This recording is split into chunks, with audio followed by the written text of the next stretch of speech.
Méditation de Reinhard Hirtler. Good morning, good morning, good morning. Bonjour, bonjour, bonjour. In verse 8, Paul says, Brothers and sisters, you need to know about the severe trials we experienced while we were in Western Turkey.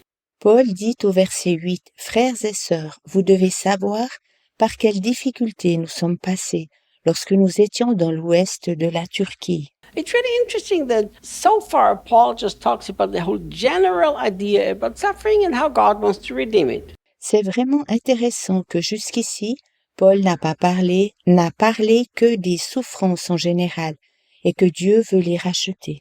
When anybody says that, we can all think, yeah, very nice teaching. Yeah, I see what you're saying.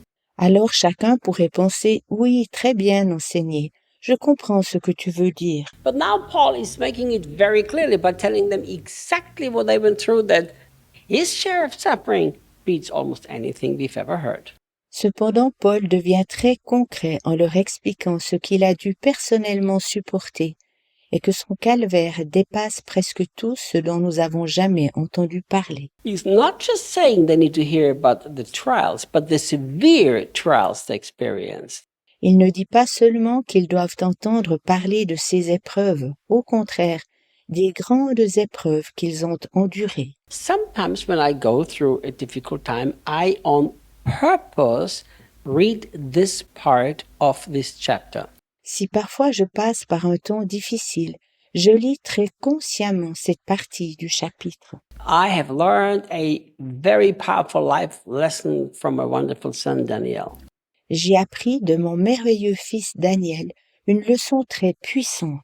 Everything is a matter of perspective.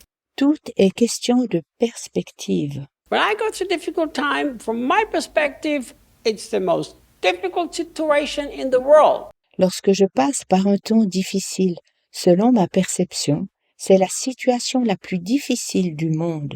And then I read what Paul went through here, and then I think, I don't even know what suffering is. Puis je lis ce que Paul a dû endurer et je pense, oh, je ne connais même pas ce qu'est la souffrance. Look, here is what he describes how much we suffered. Regarde comment il décrit ce qu'il a souffert. All of the hardships we passed through crushed us beyond our ability to endure. Toutes les persécutions que nous avons traversées nous ont absolument usés, et c'était au-delà de ce que nous pouvions supporter. Nos forces étaient à bout. This is a man who says, I beat my body out of self-discipline.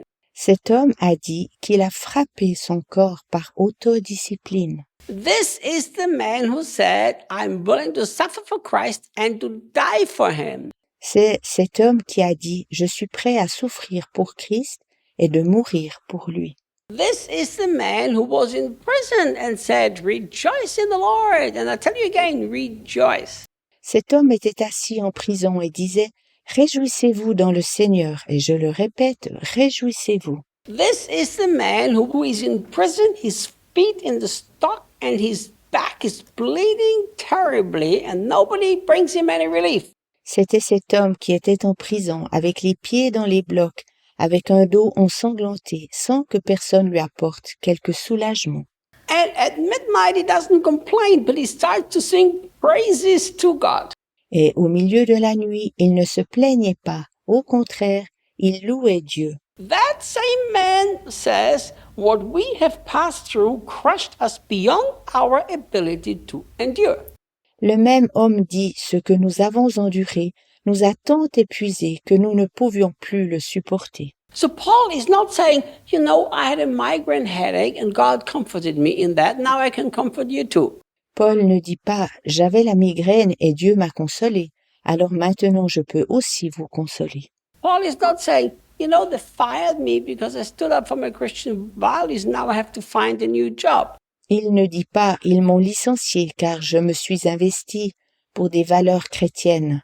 Je dois maintenant retrouver un nouveau travail. » Paul is not saying they threw me out of the church because I believed in the new covenant and now I've got to find another church. Paul ne dit pas « Ils m'ont exclu de l'Église car je crois à la nouvelle alliance. Alors maintenant je dois trouver une autre Église. » Paul is saying that what I've been through crushed me so much that I did not even have the ability anymore to endure it.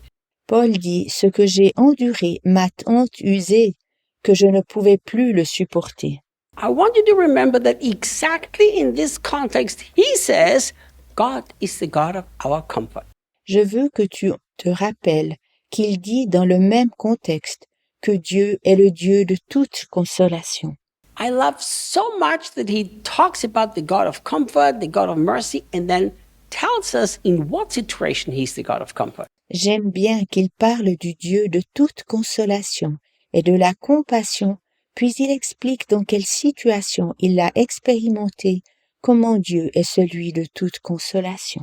It's very nice when somebody bullies me and I say, God gave me comfort. C'est très beau de dire « Dieu m'a consolé » lorsque quelqu'un me chicane. But once I pass through something where I in myself do not even have the capacity to endure that, and I can still say God is my God of comfort, that's a deep experience. Mais si je passe par quelque chose qui épuise ma force et que malgré tout je peux dire « Dieu est mon Dieu de toute consolation », alors c'est une expérience profonde.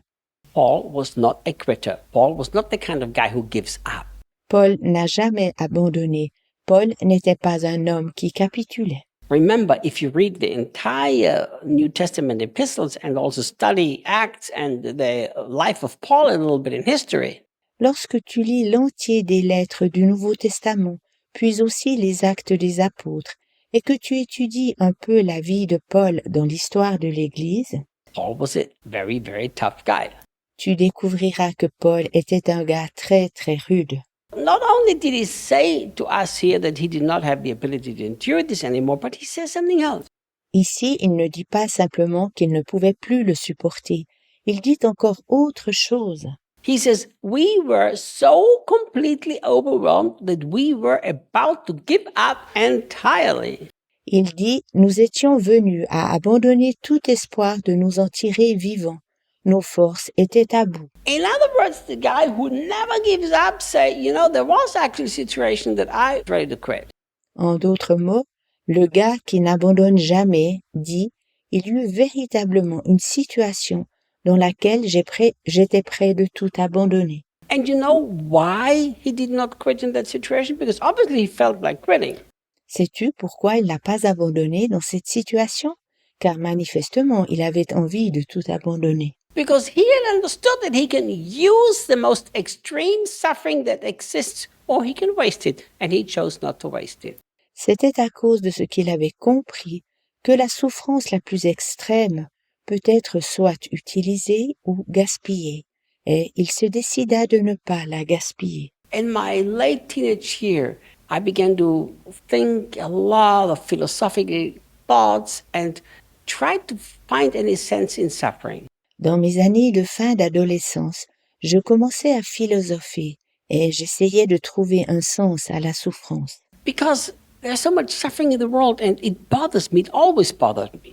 Car il y a tant de souffrance dans le monde et cela m'a préoccupé, cela m'a toujours préoccupé. So I read books, I studied in many different areas, like, why is there so much suffering that doesn't make any sense?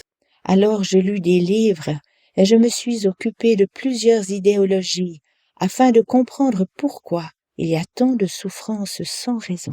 And then through the way Christ modeled life and through the Apostle Paul, I came to the conclusion the only way suffering makes even sense if you use it. De par l'art et la manière comme Christ a vécu sa vie en exemple, et par l'apôtre Paul, j'en vins à la connaissance que la souffrance a seulement un sens si elle peut être utilisée. To hang in there and endure it and wait until it's over and hope you survived it, there is no point in that. Cela ne fait aucun sens de résister, de la supporter, d'attendre jusqu'à ce qu'elle soit passée et d'espérer y survivre. To use it, then it makes sense.